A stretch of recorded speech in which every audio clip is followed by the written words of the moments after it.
மறுமையை மறந்து வாழ்கின்றோம்.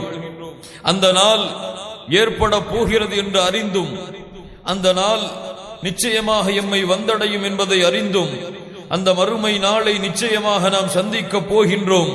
அது போன்ற நாள் இதற்கு முன்னாலும் ஏற்படாது, இதற்கு பின்னாலும் ஏற்பட போவதில்லை என்பதை தெரிந்தும், அந்த நாளை நம்பிக்கை கொள்வது ஈமானின் அடிப்படை என்பதை அறிந்தும், அந்த நாள் எப்போது ஏற்படும் என்ற கல்வியை, ஞானத்தை அந்த அல்லாஹ் ரப்புல் ஆலமீனை தவிர வேறு யாரும் அறிந்து கொள்ள முடியாது என்பதை அறிந்தும், மறுமையை மறந்து வாழக்கூடிய எம்முடைய சமூகத்தை அல்லதி ஹலகல் மௌத வல் ஹயாத லியப்லுவக்கும் அய்யுக்கும் அஹ்ஸனு அமலா, உங்களுக்கு இந்த உலகத்திலே வாழ்வையும் மரணத்தையும் அல்லாஹ் கொடுத்ததன் நோக்கம் நீங்கள் எப்படி வாழ்கிறீர்கள் என்று அல்லாஹ் பார்த்து உங்களை சோதித்து நாளை மறுமையிலே உங்களுக்கு வெற்றியை கொடுப்பதற்காகத்தான்.